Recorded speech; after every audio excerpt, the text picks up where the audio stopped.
Ships don't sink because of water around them. Ships sink because of water get in them. Don't let what's happening around you get inside you and weight you down. हम क्या करते हैं, दूसरों की बातों से इतना अधिक प्रभावित होते हैं कि उसका जो प्रभाव है वो हमारे मानसिक क्षेत्र में दिखने के साथ साथ शारीरिक रूप से भी उसका प्रभाव हम पर दिखने लग जाता है, क्योंकि हम दूसरों की बातों से इफेक्ट हो जाते हैं और अगर वो हमारे अपने हो तो उनकी बातों से तो हम बहुत अधिक प्रभावित हो जाते हैं। अगर वो नकारात्मक रूप से हो तो उसका प्रभाव फिर भावनात्मक, मानसिक और शारीरिक रूप से भी दिखने लग जाता है।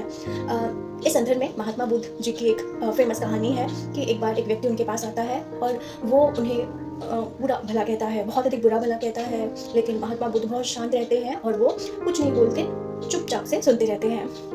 फिर उस जो व्यक्ति की जितनी भी भड़ास थी वो निकल जाती है और उसके बाद महात्मा बुद्ध जी को वो बोलते हैं कि मैंने आपको इतना कुछ कहा, फिर आपने कोई भी प्रतिक्रिया नहीं दिखाई। तो महात्मा बुद्ध जी कहते हैं कि आपने तो मुझे बोल दिया, मतलब बोलने के रूप में वो गिफ्ट दिया, लेकिन मैंने आपका जो उपहार था वो ग्रहण ही नहीं किया। और इस तरह से उस व्यक्ति की भड़ास भी निकल जाती है और उसका मन भी हल्का हो जाता है और महात्मा बुद्ध पर भी उनके बोलने का कोई प्रभाव नहीं होता है और वो जिस रूप में सबके साथ बात करते हैं उसी स्नेह भाव से उनके साथ भी बात करते हैं। तो इस कहानी का जो निष्कर्ष है वो ये है कि अगर हम पर भी दूसरों के प्रभाव, दूसरों की बातों का प्रभाव कम हो तो हम भी उस संभाव की स्थिति में स्थापित हो सकते हैं, एटलीस्ट कोशिश तो कर सकते हैं। हम क्या करते हैं, हर किसी के विचारों से प्रभावित हो जाते हैं, या फिर कोई भी हो, नकारात्मक विचार हो सकते हैं और वो सकारात्मक। अगर वो सकारात्मक हो तो अच्छा है, लेकिन अगर वो नकारात्मक हो तो उसका प्रभाव हम पर बहुत अधिक होता है ना।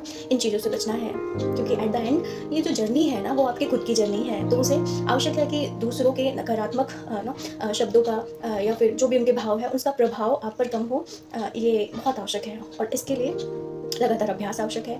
तो मैं ओशो को सुन रही थी और वो कहते हैं कि जब क्रोध आए ना तो शांत हो जाओ, गार्डन में जाओ और गार्डनिंग करने लग जाइए। एटलीस्ट 10-15 मिनट तक आप देखेंगे आपका गुस्सा भी शांत हो जाएगा। ऐसा होता है, ऐसा क्यों होता है? क्योंकि जो ये विकार होते हैं ना इनकी इंटेंसिटी बहुत ज़्यादा होती है, लेकिन इनका जो समय होता है ना वो बहुत क्षणिक होता है।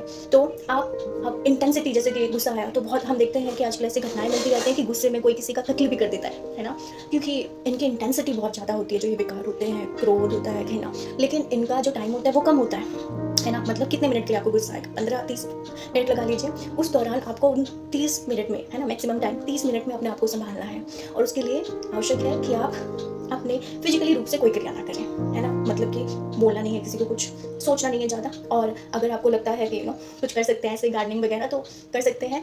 आवश्यक ये है कि आप देखते हैं ना, जब आप कुछ गलत काम करते हैं तो एनर्जी बहुत ज़्यादा रिलीज होती है शरीर से। आप देखते हैं कि कोई किसी को, हमें कोई गलत बोलता है तो हमारे रोंगटे खड़े हो जाते हैं, है ना, शिवरिंग होने लग जाती है पूरे शरीर में।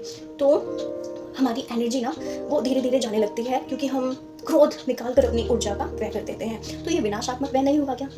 आवश्यक है कि हम इसका सृजनात्मक व्यय करें और इसके लिए आवश्यक है कि हम सृजनात्मक कार्य करें। जैसे कि उस 30 मिनट के अंतराल में, अब ओशो जी ने तो बोला गार्डनिंग करें, तो सृजनात्मक यूज़ हुआ, है ना, अपनी ऊर्जा का। ऐसे ही हम पढ़ कर, लिख कर, है ना, अपने भावों को बुक्स, नोटबुक में लिख कर उस एनर्जी को एक सृजनात्मक रूप दे सकते हैं और ये बहुत आवश्यक है।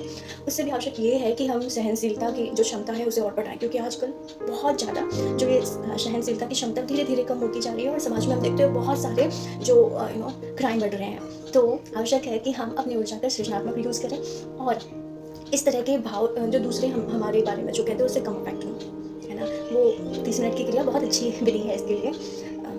और आप देखेंगे धीरे धीरे आप पर दूसरों के विचारों का, भावों का प्रभाव कम होना शुरू हो जाएगा, है ना, क्योंकि ये जर्नी है ना एट लास्ट अकेले ही तय करनी है। ऐसे में दूसरों के विचारों का प्रभाव अगर वो नकारात्मक हो तो कम ही होना चाहिए, है ना, क्योंकि हम सकारात्मक वातावरण में ही आगे बढ़ सकते हैं।